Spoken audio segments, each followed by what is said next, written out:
समय का अनुपालन करते हुए मैं स्वामी श्री मुक्तानंद जी को मंच पर इस वक्तव्य के लिए आह्वान करता हूं, बुलाता हूं, जो अपने अनुभवों के आधार पर, अपने संज्ञान के आधार पर आपको इस विषय से अवगत करवाएंगे।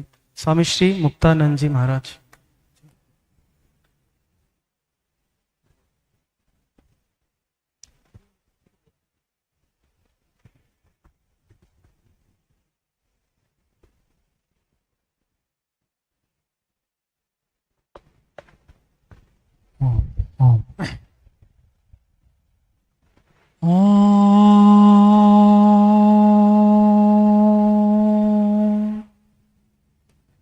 यदङ्गनाशुषे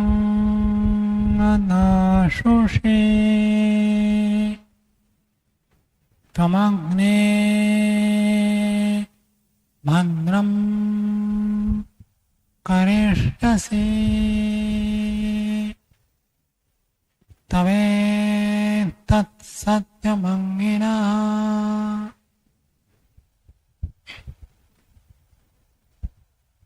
उपस्थित विद्वत्गण, धर्म प्रेमी सज्जनों, मातृशक्ति,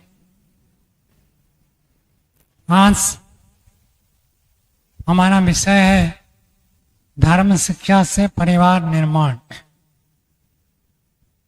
धर्म क्या है, इसको यदि हम जानेंगे तो आगे की बात को समझने में सरलता होगी।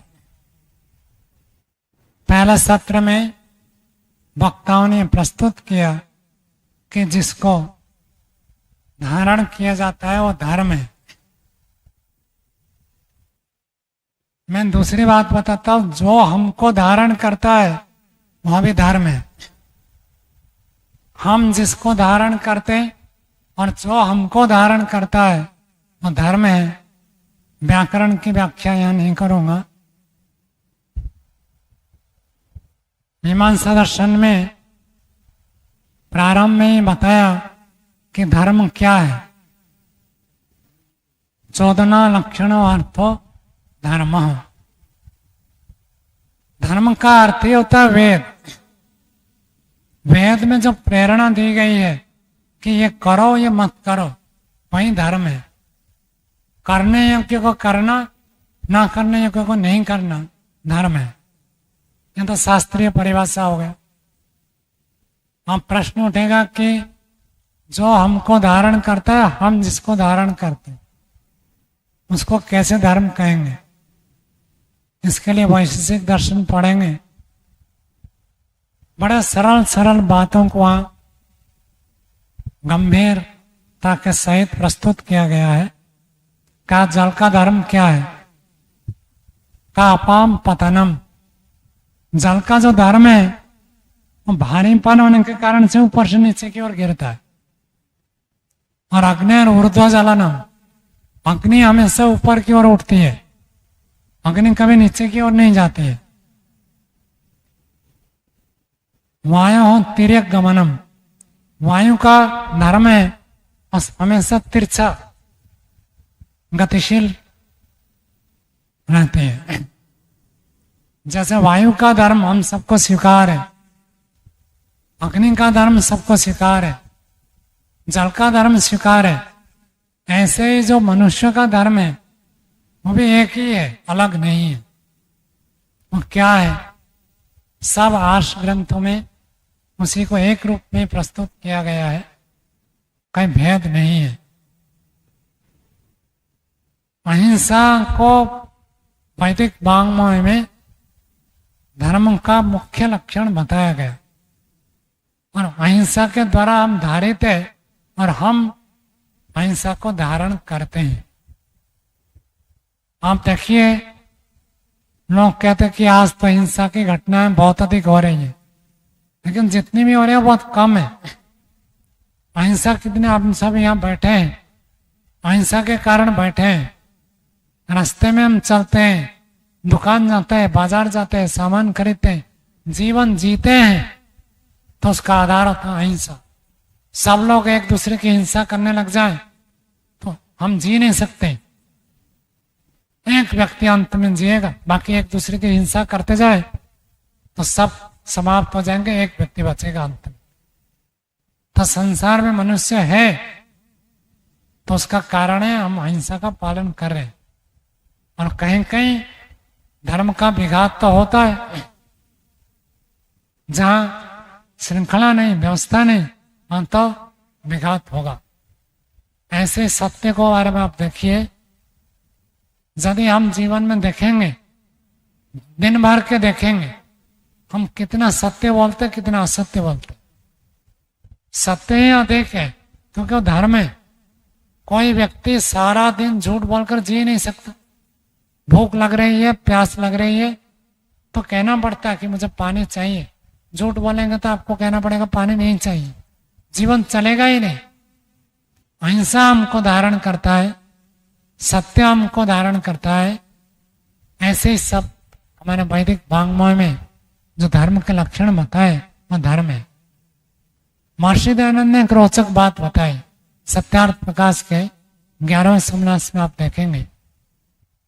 एक जिज्ञासु जाता है, पूछता है धर्म क्या है, तो उसको उत्तर देने वाले पाखंडी लोग कहते जो हम मानते हैं वही धर्म है, और जो दूसरे मानते हैं ना, दूसरे जो मानते हैं सब अधर्म है। महर्षि ने एक वहां तर्क दिया, युक्ति दी, जो सबको समान रूप से स्वीकार है वो धर्म है। सत्य बोलना चाहिए, झूठ बोलना चाहिए, सब लोग कहेंगे सत्य बोलना चाहिए। झूठ बोलने वाला भी यही अपेक्षा रखता है कि दूसरा मुझे सत्य बोले। तो महर्षि ने उसको बताया कि जो सबको समान रूप से स्वीकार होता है वही धर्म है, और जो किसको स्वीकार है किसी को स्वीकार नहीं है वो अधर्म है। मैंने प्रारंभ में यह बताया कि वेद की समस्त शिक्षाएं मानव मात्र के लिए है और वही धर्म है। जो वेद कहता है वही धर्म है, और जो वेद के विपरीत है वो अधर्म है। वेद में किसी जाति, मत, पंथ, लिंग विशेष के लिए कोई उपदेश नहीं है, सबके लिए समान रूप में उपदेश है। वहाँ परिभाषा है, वहाँ नियम है, उन नियमों को जो पालन करेगा उसके लिए लागू है। वहां किसी स्थान विशेष के उत्पन्न लोगों के लिए नहीं है, सबके लिए समान है, इसलिए वो धर्म है। लेकिन जितने सब संप्रदाय है उनका जो कथन है वो सबके लिए समान नहीं है, इसलिए धर्म नहीं है, वो अधर्म है। और उनमें भी जो धर्म की बात है वो सब वेद के अनुकूल है। किसी भी संप्रदाय में जो अच्छी बात है वो वेद का ही है, और जो बुरी बात है, जो पक्षपात है, अन्याय युक्त है, वो सब उनकी अपनी कल्पना है। तो धर्म तो ये है, जब तक वेद की शिक्षा, वेद का पठन पाठन चल रहा था, तब तक इस धरती में, हमारे देश में परिवार मजबूत संगठन होता था। क्योंकि हमारा धर्म यही होता है, कैसे हम दूसरों के सहअस्तित्व में जिए। वेद यही सिखाता, व्यक्तिगत स्वार्थ, व्यक्तिगत जीवन व्यक्तिगत केंद्रित नहीं है। हमारे यहाँ चाहे वो ब्रह्मचारी हो, चाहे गृहस्थ हो, चाहे वानप्रस्थी हो, चाहे सन्यासी हो, चाहे ब्राह्मण हो, क्षत्रिय हो, वैश्य हो, शूद्र हो, सबका जीवन व्यक्तिगत जुड़ा हुआ है, उस समाज के साथ जुड़ा हुआ है। और समाज का जो सबसे छोटी इकाई है वह है परिवार, और समाज का जो विशाल रूप है वह वसुधैव कुटुंबकम। सबसे छोटा संस्थान है परिवार। जो व्यक्ति बाल्यकाल से धर्म शिक्षा लाभ करता है उसको स्वार्थ का पाठ नहीं पढ़ाया जाता है, उसका धर्म का पढ़ाया जाता है। और धर्म से ही जीवन सफल होता है, उसको वह बचपन से बताया जाता है। जब व्यक्ति बचपन से ये सीखेगा कि धर्म से जीवन सफल होता है, ना कि व्यक्तिगत सुख सुविधाओं से जीवन सफल होता है। ये वैदिक संस्कृति है, यहाँ त्याग को सिखाया जाता है। बचपन से ही बालक गुरुकुल में जाता है यज्ञ करता है और यज्ञ में उसको शिक्षा दी जाती है, स्वाहा करो और इदम नामम कहो। और कब तक ये कहना है? जब तक संन्यास ले लेता है तब तक ये पाठ पढ़ाया जाता है कि कहो स्वाहा। स्वाहा के 4 अर्थ है। चौथा अर्थ में बताया उत्तम उत्तम पदार्थ को त्याग करो।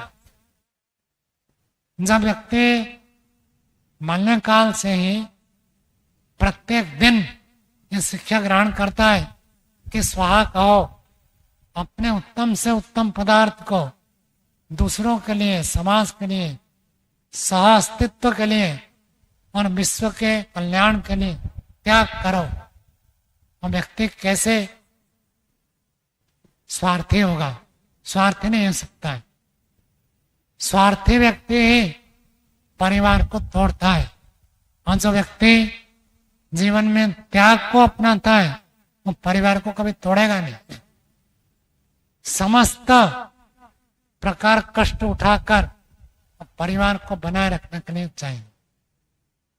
वैदिक संस्कृति जहां हमको वेद की शिक्षा उनको प्रदान करती है, वहां हमको जीवन में प्रत्येक दिन त्याग करना सिखाता है।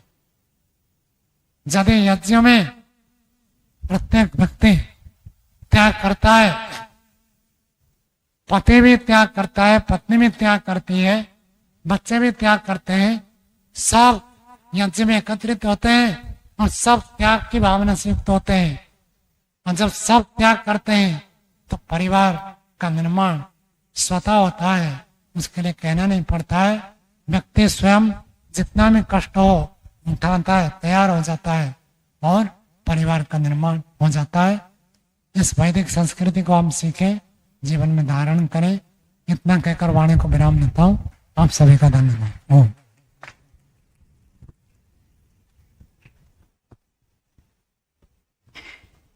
स्वामी जी महाराज का धन्यवाद, और आप लोगों का भी, आप धैर्य से सुनने का प्रयास कर रहे हैं।